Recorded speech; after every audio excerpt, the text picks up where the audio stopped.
Weird.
All right. All right. Here we go today.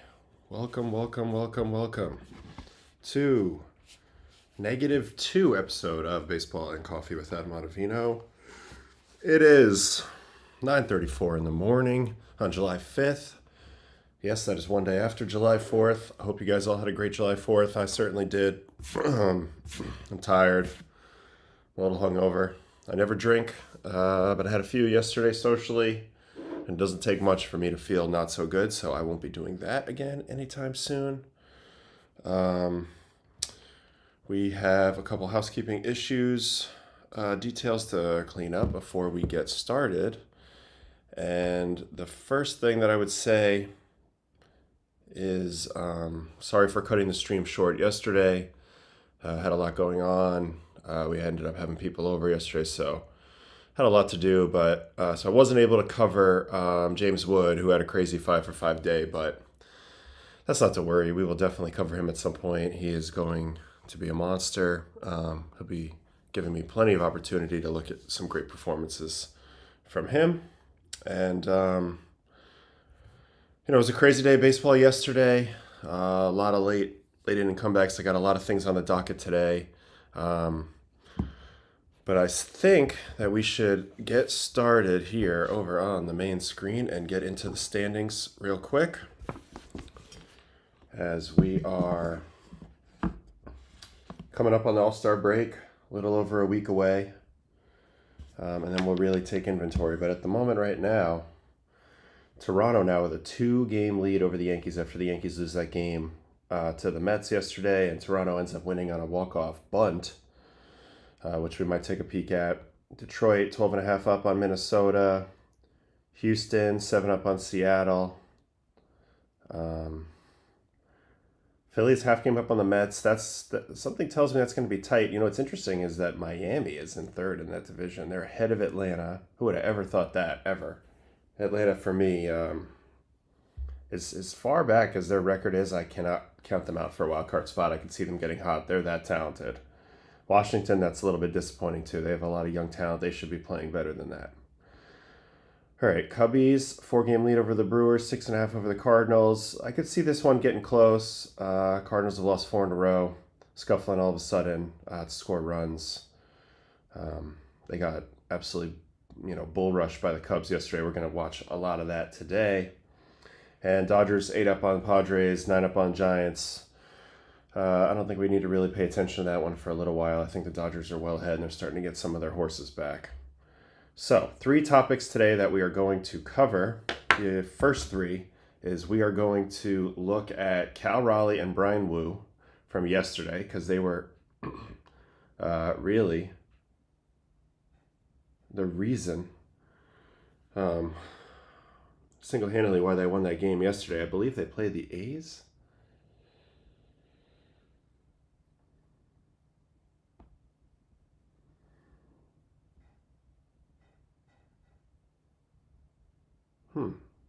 That's weird. Why is this 5:07? They did not play the A's. Who did they play yesterday? I need to look that up real quick. I am so sorry, folks. Scores. Pirates. Okay. Sorry about that. Pittsburgh Pirates and Seattle Mariners. I think I'm going to look at Wu first because it's a little more straightforward. This guy's been on an absolute burner of late.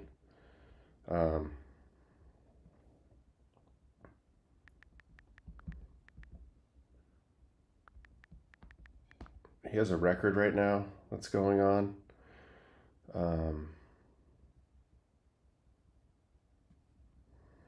Where is it?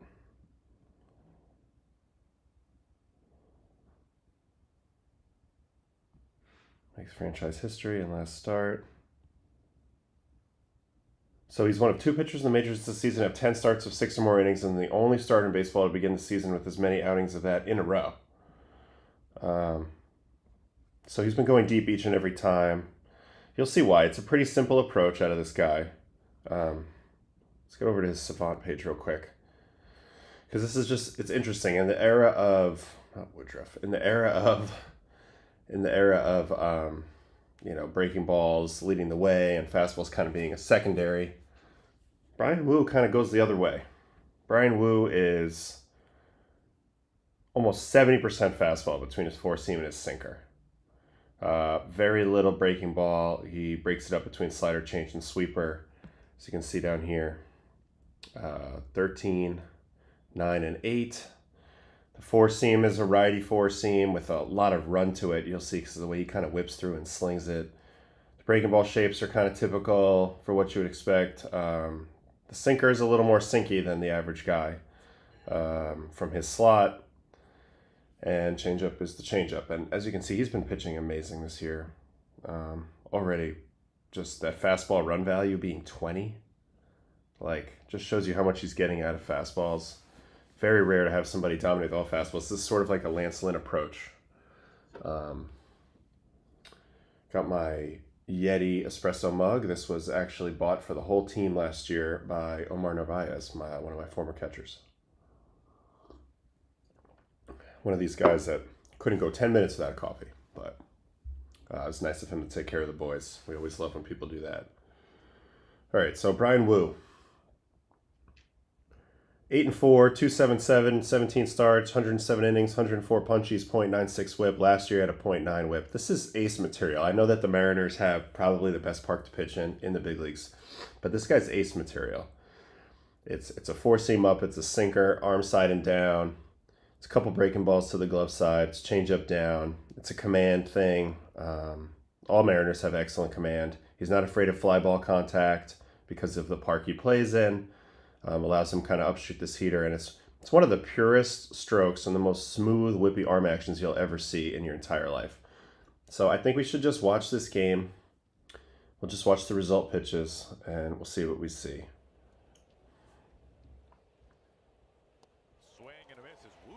Oh, well, right off the bat, this outing almost ends after one batter as he completely flies and slips on this pitch.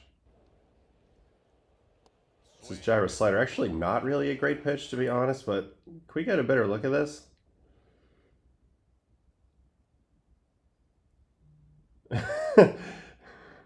He gave a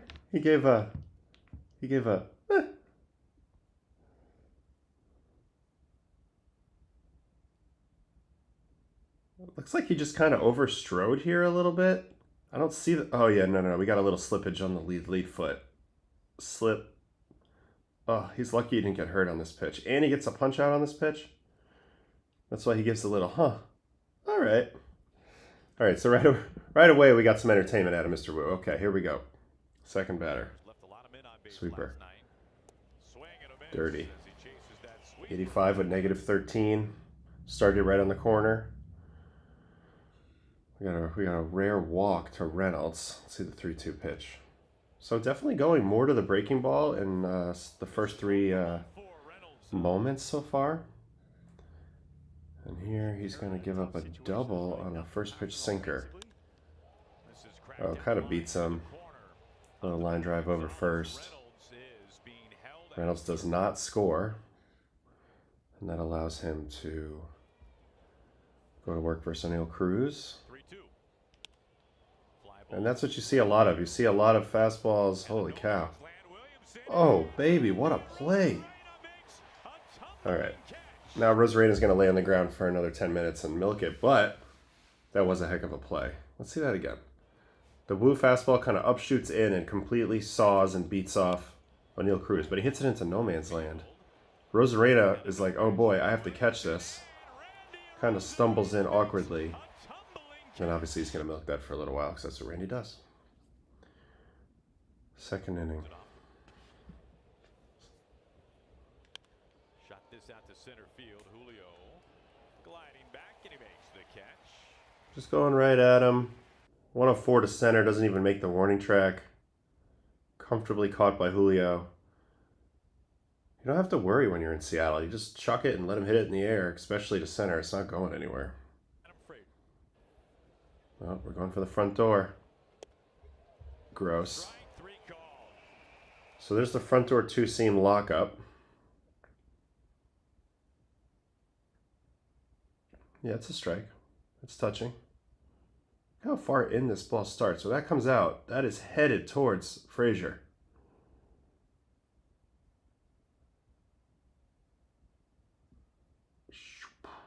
Man, that thing is so beautiful.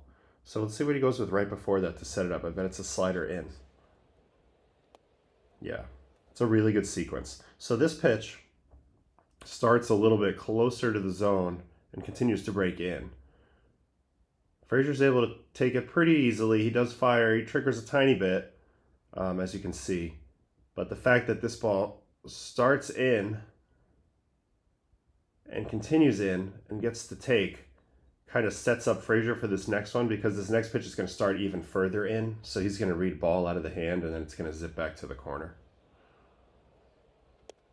And then he just can't pull the trigger in time. That's great pitching. Tough as a hitter there. Tough as a hitter. Both have become all-stars. Joey Bart. Doors. So even though that's only 15.6 vertical break, that's exceptional for him because his release height is one of the lowest in the league. So his ball comes in extra flat and he throws hard and it's smooth. It's like a smooth delivery where the ball just kind of jumps. All right, one thing I don't love, as you can see here on Mr. Wu, he's wearing these arm sleeves, these separate arm sleeves. You can see the separation between his jersey and his sleeve there. I hate this. I can't stand this look. Just wear a long sleeve shirt. Now, the whole game, you're going to be tugging on your sleeves, pulling them up. Is there a reason for this? Is there a performance reason for this? I never figured this out in my career. Clay Holmes does it. I've seen a lot of guys try it over the years. Never understood it. Like, does it feel good? To me, it would feel weird just to have two, like, almost sleeve patches on your arm while you're trying to pitch and they're constantly shifting around. Like, just wear a long sleeve shirt if you want sleeves. I'm genuinely confused by this. All right. Anyway, back to Wu. So that's how the second ends. We go to the third.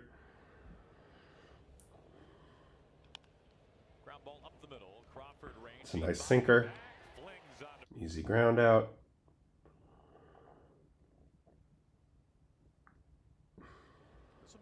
Horowitz with the heater. Gets under it. Man, another tricky play for Randy. Randy's like, we got the outs, but what is going on? Why I have to make these plays? And then Kutch. First pitch slider. That's actually a good swing. You'd have to hit that ball. You'd have to be Aaron Judge to have any shot to take that swing and take it out to right in Seattle. Reynolds got a punchy swinging on the slider. Oof, really good pitch. Let's watch this sequence, see how he does it. High target on the backdoor sweep. Easy take. Change up away. Devastating. What was that? Oh my God, 1.6 VB. 20-inch. 20-inch horizontal. Let's watch this again. Look at this dive. Man.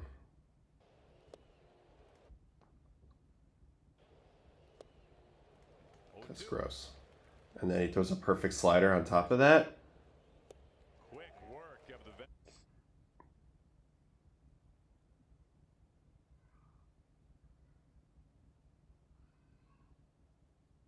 Swings over it. I also kind of feel like he's late. There's a big hesitation, I feel like, here. Let's see. Yeah, he hesitated before firing, but that was an unfair sequence. All right, gives up a single here on the sweeper. letting people know about that hat for a while now. That sounded like it ticked off. It's a good swing. That's what you got to do in the sweeper if you're a righty sometimes. You just got to be content to hit a line drive to center and to right. And actually, Nick Gonzalez in the 2 at-bats, what has he done? He's stayed close and he's hit line drives to the opposite field and he's been rewarded. A hit and that double in the first inning. He's not trying to pull Brian Wu. He's not going to be able to. So he walks Cruz. Hayes reaches by fielder's choice. This is a crazy inning. So first and second, 1 out. Jammed. They try to turn 2. They get nobody out. Okay, so now we got bases loaded. Adam Frazier. This is a tough matchup with the bases loaded. This guy puts the ball in play. Ooh, wow. He punches him on 3 pitches. He had him all messed up. What did he throw him this at bat? Okay, 4 seam. Under it. Kind of late. 4 seam again.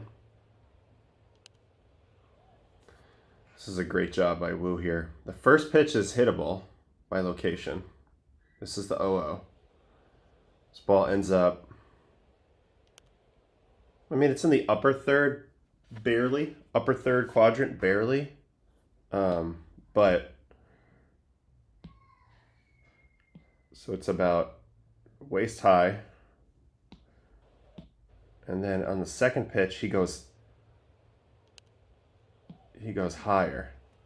So he was waist high, and then he went higher. So this is the strategy of making your pitches go from hittable to less hittable as the at-bat goes on. So the first pitch was probably somewhat hittable, and then the second pitch is not hittable because it's above the zone. So he ends up getting Frazier to chase there.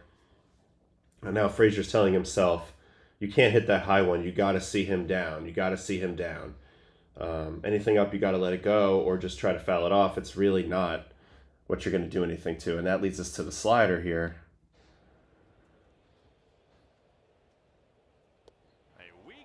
I mean, the thing kind of backs up. This is a weird, yeah, it barely moves at all. But the pitch comes out about that thigh high. So he has to honor it because that's the one he thinks he can hit. The only problem is this isn't a fastball, and I don't think he realizes that until way too late. And you can see it kind of back up drops into this location, and I mean, that's paint. It's accidental paint, but that's a really feeble and absolutely dominated at bat for a bases loaded situation with 1 out with a contact hitter out. So let's see how he gets the last out of this inning and keeps rolling. Gets Joey Bart on a 3-2. Just goes his best pitch at him here. And just beats him. 4 seam in. All right, 5th inning. Kiner Falefa goes 4 seam and then right to the sinker. Blows him up. So here's why having both fastballs is so amazing, right? Everybody knows that Brian Wu's main fastball is the 4 seam.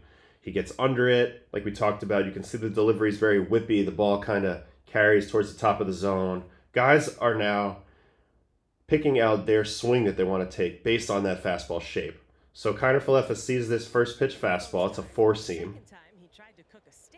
And even though it's down and out and not a strike, that ball held height very well. It kind of hovercrafted in there on the way, and it didn't drop, it didn't run, it didn't do anything special. It only had 11 inches of horizontal movement, so that doesn't look like much to the hitter's eye. But now that's the shape that just imprinted in his mind. So he's thinking, you know, what window do I want to see the ball out of? And I got to get my barrel to this shape of fastball. And then Brian Wu immediately says, you're not going to get the same shape of fastball. This time, you're going to get a sinker. Ball comes out of a pretty good window. Kinderfluff is like, if that's a four seam, I'm going to jump on it and drive it the other way. I'm going to stay closed. But then right around here, as he's already decided to swing, he's probably realizing that this ball has 19.2 inches of horizontal break and is now breaking towards my handle. And it has more drop, 6.1 vert compared to like 15 or 16, whatever the last pitch was. So it's a completely different pitch at the same speed that he doesn't realize is a different pitch until probably about here. And he can't get his hands extended, and it's too late to stop, and he puts it in play, and it's a 2-pitch out, and it's 65 miles an hour off the bat, and it's beating the ground, and it's everything he doesn't want to do, and it's everything Brian Wu and any starter in the big league wants to do, which is to get it out in 1 or 2 pitches and really not show him much so that you're still in the driver's seat for the next at-bat. And you also know now that you're in this guy's head a little bit. He doesn't know what type of fastball you're going to throw. And that's where the 2 fastball approach really, really can mess up hitters. Because hitters are really good at like recognizing a pattern. Like if they see a certain movement, they want to see that again, and then they think they can match that with their bat path. But if the movement keeps getting switched up and they're not getting other additional clues, like the ball's slower or there's less like tight, like looser spin or completely different direction spin. Now I get 4 seams and 2 seams aren't spinning the same, but they're spinning the same sorta in terms of backspin.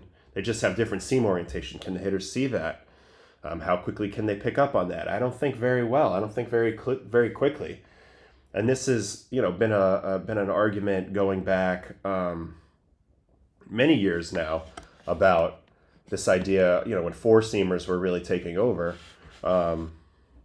guys who had sinkers, they were mediocre sinkers, would be told to scrap them. Just don't throw them. They're not good pitches. They're going to get hit. Just throw your 4-seam, spam your best pitch.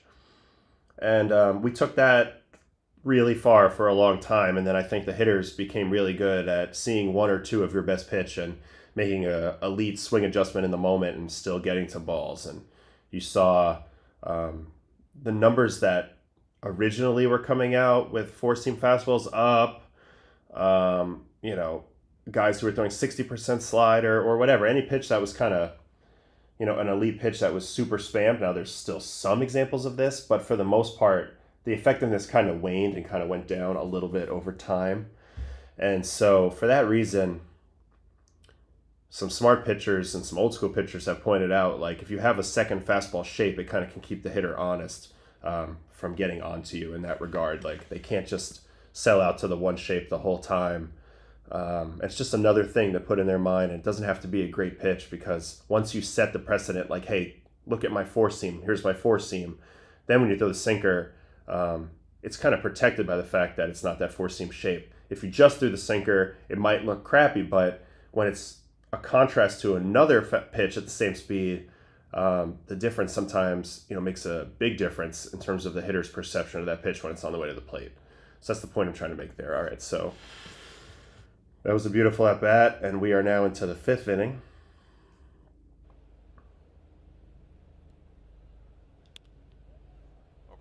He went for the comeback sinker there, and he got the swing. And a lot of people would always say, like, this is another one, like on a comeback sinker. I've heard a lot of coaches early in my career tell me, you know, this is a dangerous pitch because you're going to end up throwing it down and into a lefty. And, like, that's the honey hole. And, you know, at times they can be right. Like, if you make a mistake down, hold on, let me get the pen out. If you make a mistake, like, down here, yeah, like, that's the scoop zone for a lefty. Like, that's the home run zone.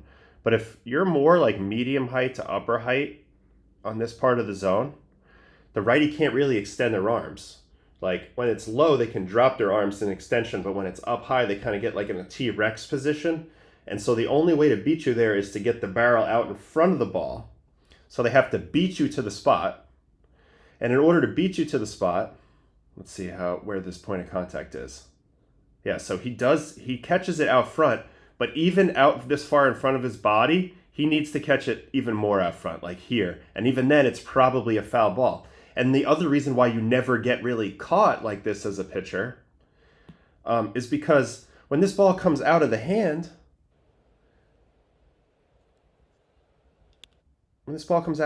it's a ball.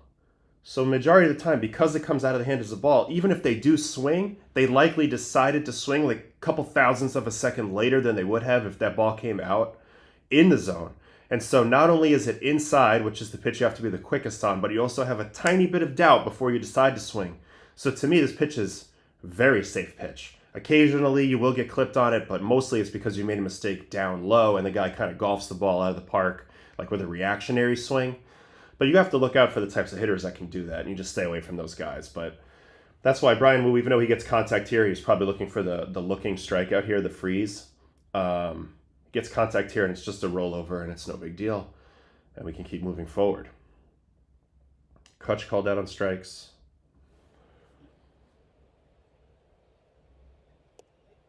I mean, that's just paint. Reynolds, who has looked all messed up all day. Gonna give him the slider for the second time. Very similar pitch as his last strikeout. Now Gonzalez gonna go 3 for 3. Let's see if he goes to right field again. Okay. It's a crappy hit. It's a crappy hit. But 3 for 3 is 3 for 3. And then James O'Neill Cruz. Julio. Oh, very poor base running. Can we go to the high home here? What happened on this play from the runner? He's stealing on the pitch.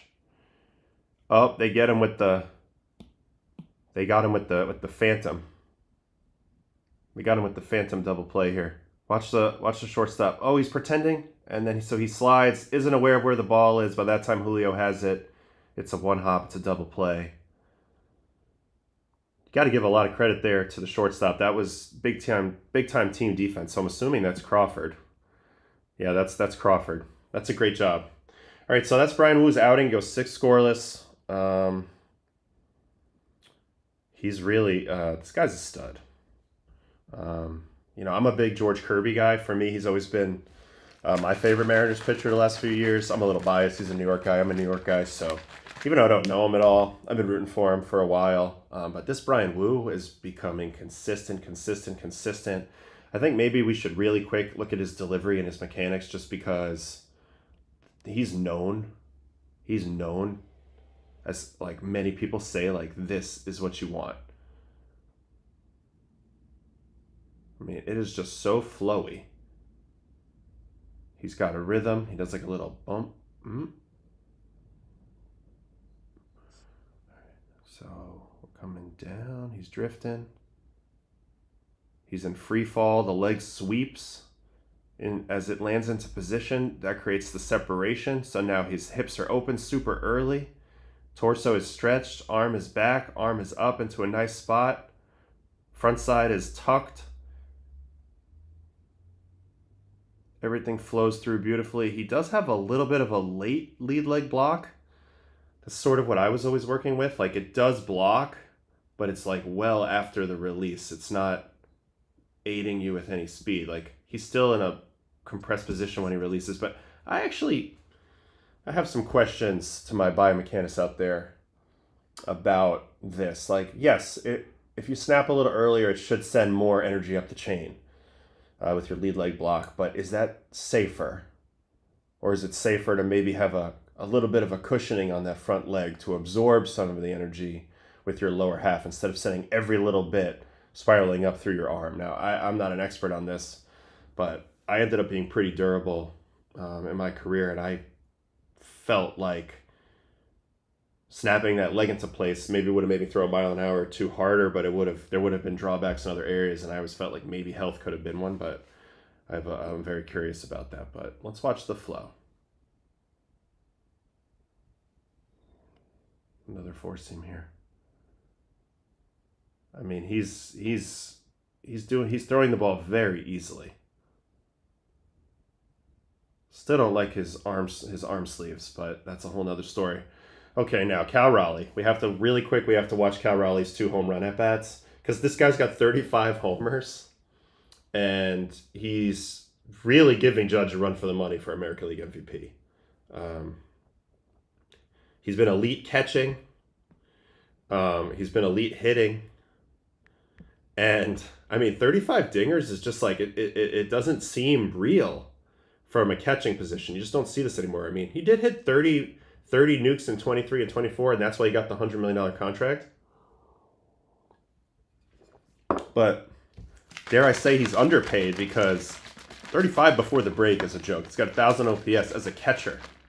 And then he's also 85th percentile in framing. He's a little below average in blocking. He's basically average in caught stealings. He's slow.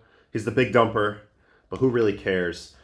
And I will say, like, I didn't face this guy a lot, but there was not one pitch I ever threw this guy that he did not look comfortable and did not look like he felt like he could hit out of the stadium.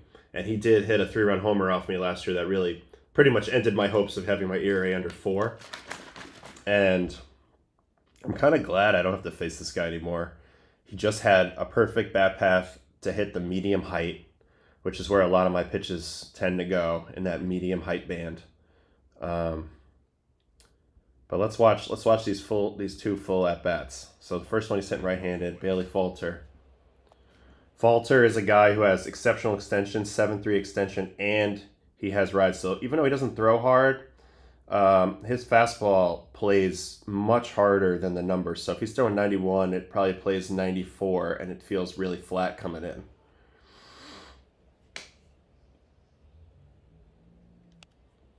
As you can see there, that's 91. Raleigh not afraid to swing out of his shoes every time, which is why he has all these dingers. But he's under that big time.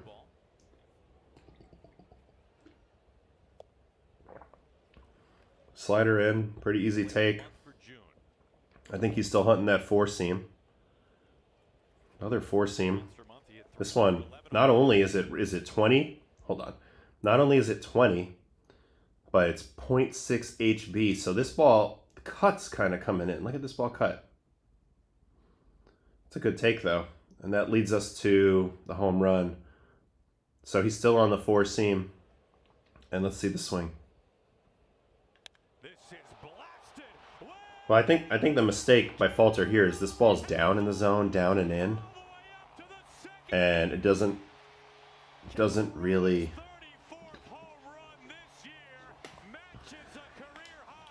It's just a bad pitch, but also a really good swing. Like a guy who kind of measured. I was talking about Wu, and when I was talking about Wu, we were talking about the shape of the fastball and the hitter kind of measuring that and then meeting that with their bat path.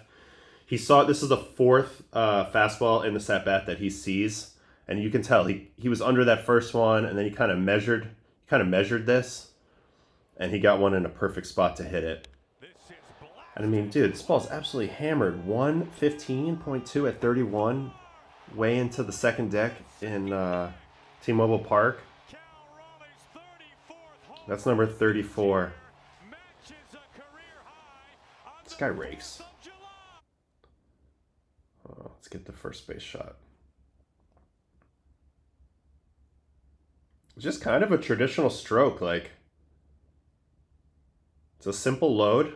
Little bit of a tiny little leg kick move. Gets the hands back.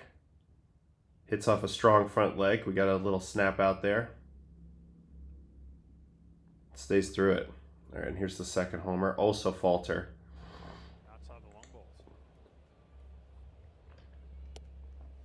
4-seam away. And then another, so... He clips him on the same pitch twice in the same location. I can't go back there if I'm Falter. I'm sorry. Another 105 at 37, left center for home run number 35.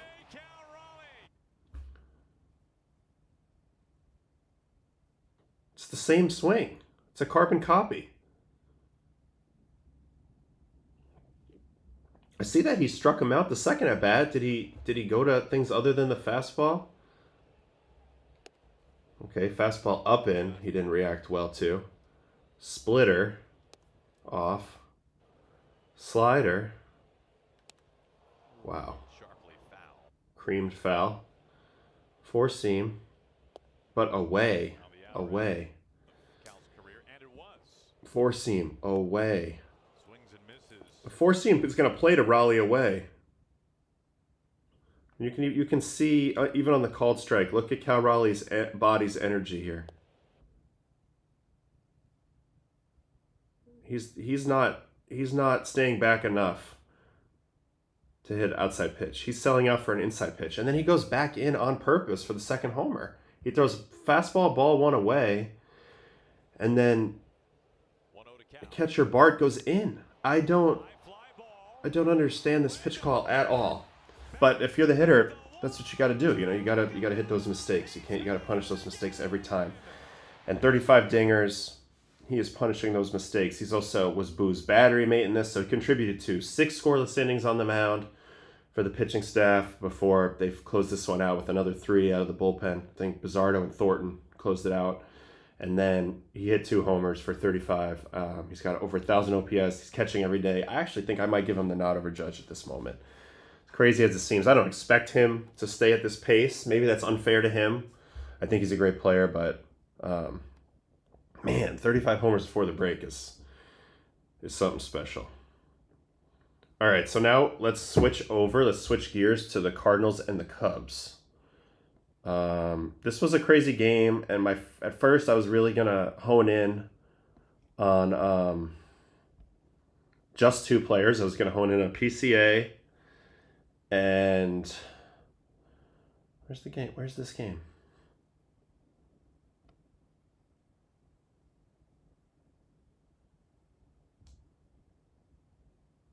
I was going to hone in on Busch and PCA, who were both 4 for 4. They combined hit 5 homers. There was even more homers in this game too, right? Dansby homered, Happ homered, Kelly homered. So 8 homers. PCA homer, single. Busch homer, single, homer. What do we got on the wind in this game? All right. Let's go to PCA home run. He's going to be an all-star when they announce the rosters on Sunday. 24 home. He's going to homer on a curveball. And he cracks this one out to right. This one is deep. Back forward is perfect. God, it's such a good place to hit. But that's 110 to 22. This little guy packs a punch. Oh, she's so excited. And she's got the ball. She's got the King Tuck hat on for Kyle Tucker. Look at that. I love that. So that's his first dinger. The second one, he owns Michaelis, by the way. This might be like 5 homers off Michaelis. We got to look that up. Oh, then he buggy whips a 4-seam in off the scoreboard at 109. Do I have to say, tools-wise, this kid is special. Oh, stand on it. So those are his 2. Let's watch Michael Busch's. Poor Miles. You get beat on this? No, 107. These are not cheapies. I thought maybe this was a wind day. I mean, this ball does go far. I'm going to have to check the wind a little bit in this game. But all 3 of those are murdered. There's another one. 109. Oh my God. Where does this go? Another one off the scoreboard. And I'll tell you who's having no fun is Michaelis. Check out the reaction on Miles here.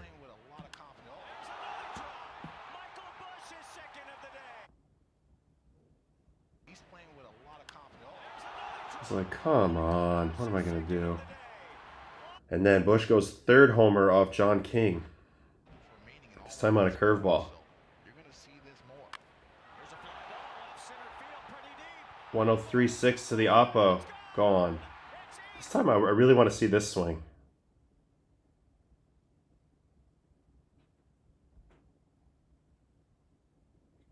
Stays in his legs on the low pitch.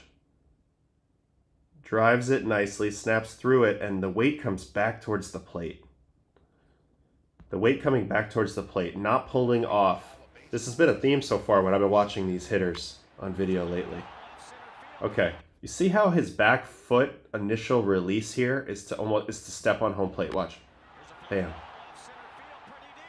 That's the only way you're going to drive a ball like that, Oppo. If you try to pull this ball, you're not doing it. You're not doing it. Not consistently. So, okay, so that's 5 homers. Let's watch the Carson Kelly homer. Carson Kelly doing his best Alan Craig impression. A little slider below the zone. Homer.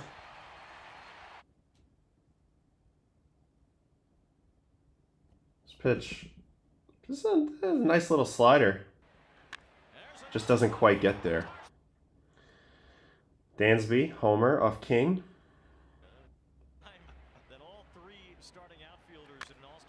Line drive to center. But 109. These balls are crushed. They hit a lot of balls over 105 in this game. Like a lot. And then Dansby. I think this might be a double for Happer. This is not a homer. Oh, it's a Seiya Suzuki. This ball's going to be hit hard too. He hits the ball really hard. 104. Oh, God. That pitch was in. Man, look how he pulls the hands in. Beautiful. Oh, my God. Talk about just a quick pivot.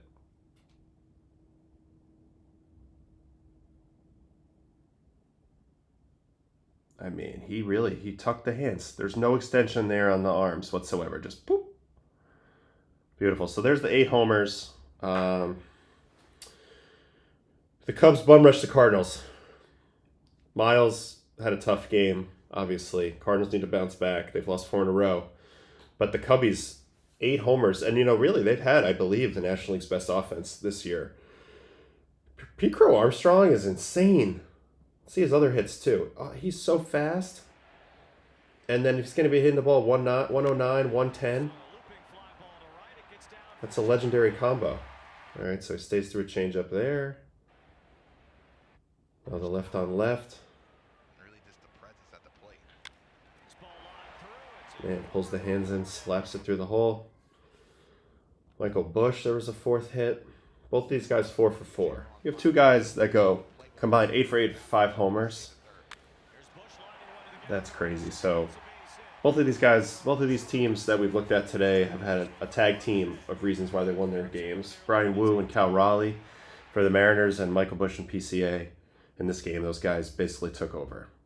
All right, now topic 3, I want to quickly go to my guy, new friend since spring training this year, a guy I've watched for a long time. The big tall guy out of California, Mr. Lucas Giolito. Lucas came back off Tommy John this year. It took him a little while to get going. To me, it's super obvious when I watch Lucas whether he's going to pitch good or not. It's a body language thing. It's an energy thing. It's a command of the mound thing. And when he's going good, you can physically see that he's feeling it. And his last few starts have been a lot better. If we go to his game logs here, yeah, he was at a 6.42 ERA May 6th. And then these are the starts since then. 6 innings, no earned versus the Rays. 6 innings, no earned versus the Mariners. 6 innings, 2 earned versus the Giants. 7 innings, no earned versus the Jays. And then yesterday, 7 2/3 with 1 run versus Washington. So he went from a 6.42 ERA and a 1.63 WHIP in that moment. Now he's down to a 3.66 ERA and a 1.29 WHIP on the strength of a really good June and July. In June, he went 3-0 with a 3.04. And in July, he's got the 1 start with a 1.17. So I don't really care a lot about his percentile rankings yet, because I think he's just re-establishing who he is at the big league level. As we all know, he's had a kind of an up and down career. Huge prospect, Tommy John right out of the draft. Played in high school with Max Fried and Jack Flaherty at Harvard Westlake. A lot of expectations. He's a behemoth of a human. Really soft-spoken guy, but a big dude. And a lot was expected of him. Ends up going to the White Sox. was good, then he was really bad, then he was really good. Then he got traded and waved around the league a few times, ended up with the Angels and the Indians, or Guardians. I don't know if they were the Indians at that point, Guardians. So he's kind of been all over the place. Ends up signing with the Red Sox, immediately blows out, has to sit with that the whole year. Had a setback in spring training this year with the hamstring. It's been one thing after another. Didn't get off to the start he wanted. But he has finally hit his stride, and I really just want to watch. We'll go through the result pitches of this game. This was also kind of a coming home for him, initially being a Nationals draft pick. It's a four-seam, and it's a changeup, and the changeup is unique. It's so slow. And you can see right there, that's an 81-mile-an-hour changeup. And, you know, this is one of those cases where the VB and the HB don't really matter that much. I actually think for him, he wants to mirror his four seam as much as he can. Because there's such a he's getting guys out with the speed differential. Like the fastball in this at bat was around 93, and the changeup's coming around 81. So that's a 12-mile-an-hour differential, and you can see right off the bat how out front CJ is here. He has to almost slow motion his swing at the end. He strides, and then he has to give a little bit so he's not completely out front and misses this ball. You can see it more in real time. And, you know, he ends up basically capping it up in the air at 71. All right, so James Wood draws a walk. No shame in that. This guy has an exceptional eye. That's a pretty good take, too. It's a pretty good take. Ooh, a rare double play out of Lucas.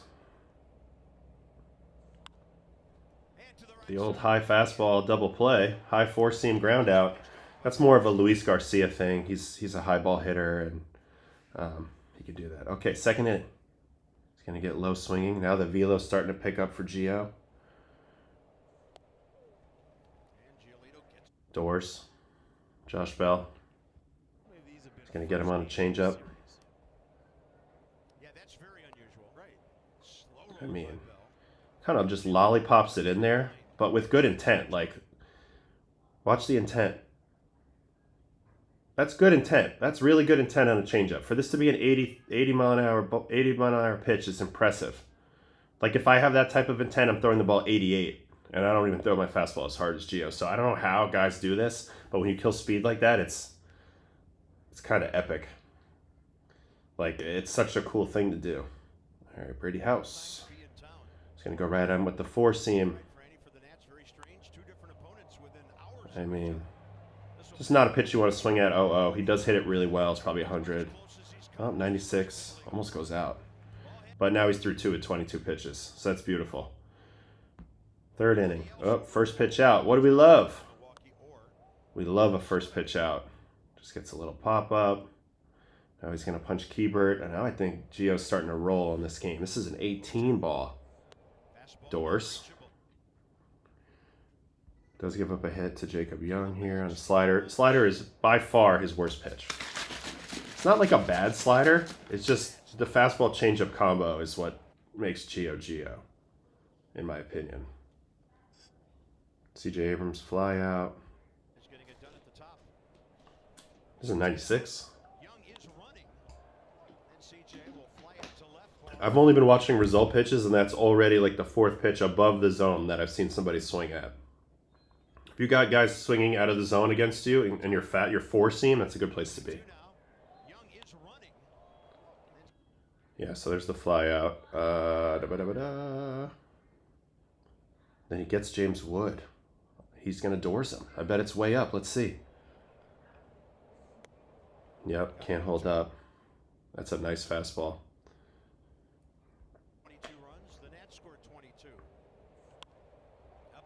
You can see this guy's a high ball hitter, Luis Garcia. It was always weird to see his heat map, like where there's a big spot of red, like up and in. It's like every other hitter in the league, they tell you pound the ball up and in, pound the ball up and in. With this guy, it's like don't pound the ball up and in, throw it low. So I don't know. I kind of like the fact that there was a guy with something different up there when there's so much, homogeny everywhere else. All right, so a little walk to low, single here. So he gets in a little bit of trouble with 2 outs here in the fourth. That's an error. I'm sorry. It's not a single. And then he's going to get Brady House to ground out, and he's going to be through 4 with no runs. Big key being ahead 0-2 here. Good location on the slider. Got him reaching. All right. 5th inning.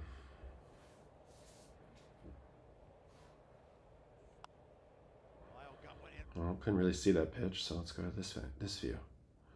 Just another fastball that beats him. Then we got Keybert.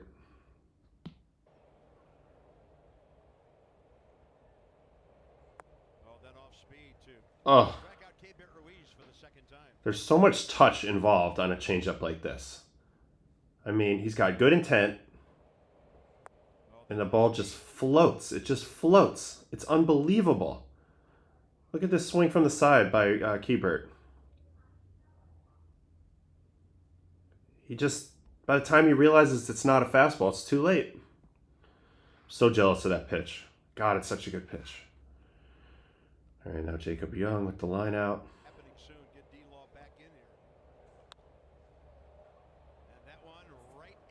Can of corn. Hit it pretty good, but can of corn. All right, 3rd time through the order here in the 6th. CJ's going to make an adjustment and get a hit.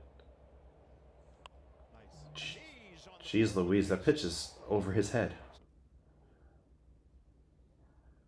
You shouldn't be able to hit that, but I guess he must have thrown him a lot up there, so he had to go for that. All right, James Wood. Ooh, curveball. First out we've seen today on a curveball from Gio. But they have a 9-0 lead, so I like it. He's using it all. And then this is how they get the run. Sac fly. Another high pitch to Luis Garcia. That's a great play by Rafaela. I wonder what the catch probability on that was, because that was a nice play. So what are we in? We're in the 6th inning. We are in the 6th inning. There was a line out by, let's see, exit velocity, Garcia. Sac fly, 101, 430 expected average. Is there a way to look at? I wonder if there's a way to look at that defense. Yeah, please, in the chat, if you know how to do that, somebody please let me know.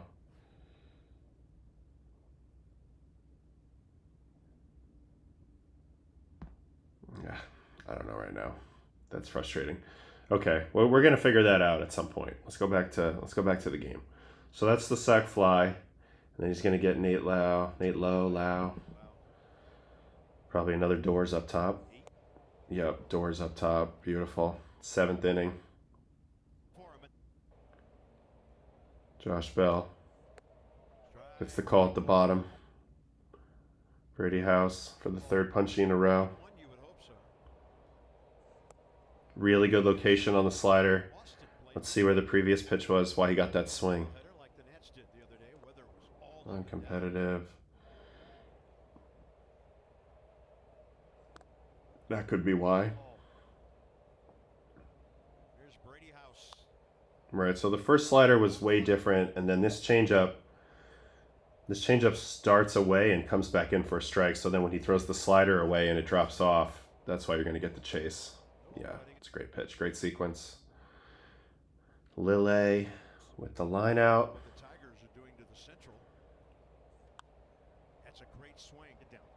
And Gio's through 7. 8th inning. Trying to get through the 8, which would be sick. A little fist job in the center for a hit. Jacob Young. I mean, we're in the 8th here. Gio's at 95 pitches at this point. And the Red Sox needed an outing like this. They really did. Their bullpen's been, especially the top guys, have been way overworked. Weissert, Bernardino, Chappie. They're going to need Jordan Hicks. Then he walks CJ. Can't believe they kept him in after this at-bat. Yeah, so he walks CJ, and then he's going to face Alex Call off the bench, I believe. Yeah, they must have got James Wood out of the game. He pops him up. And that's the day for Gio. 108 pitches, 1 run. Heck of an outing, you know. I really like the way that he's going about it. Like let's go back to this Nate. So okay, let's go back here and let's look at Gio's body language. Is that a little velo check right there? His finish is like a car crash, dude. He stays super tight to keep it simple, and then he really fires his whole trunk, the torso down. His front knee is not really sticking right now, but look how the back leg comes whipping through. And then he goes straight back with it. Like he doesn't spin around like most guys do. He's sending a lot of energy through that lead leg. I don't know. It looks like it hurts, honestly, but there's a lot of intent behind the throw, a lot of conviction, and I think that's the biggest thing.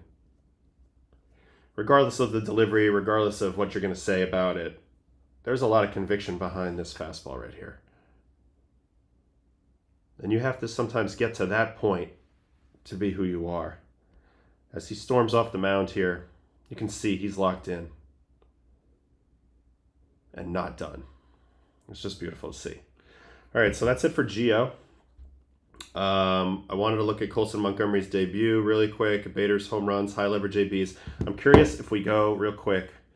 I don't have a lot of time left today, but if I go to reference and I look at the high leverage ABs from last night, yeah, McNeil off Weaver, Bader off Kelly. Those are both walk-offs. Adele off Sandlin, Dominguez off Warren, Cronenworth off Garcia. Those are the plays that swung the games the most yesterday. All right, we did 3 topics. It's just a test show, so I'm going to wrap it up for here. But really, I just want to thank you guys so much for joining me today. I had a lot of fun. It was a good stream, I think, today. It's a beautiful day, July 5th. Let's go out there. We have a second barbecue happening today, so I got to go make my famous Greek salad, village Greek salad, horotiki or something like that, I think it's called. Got to go to the market and get the right tomatoes. I got to get the red onion. I got to get everything I need, the feta, etc. to make that up real nice, grill a little bit with my nephew and my kids. Should be a really fun day, and I hope you're having a good time too. Let's enjoy some baseball today. We got some good matchups. Yankees need to win bad. For my New York viewers out there. Mets have now won 3 in a row. Yankees have lost, I believe, 5 or 6 in a row. I think the vibes are still good, but they need to win. So I'm going to pay attention to that, and I will see you tomorrow morning. Thank you so much for watching today. And as always, I really appreciate it, and have a great day.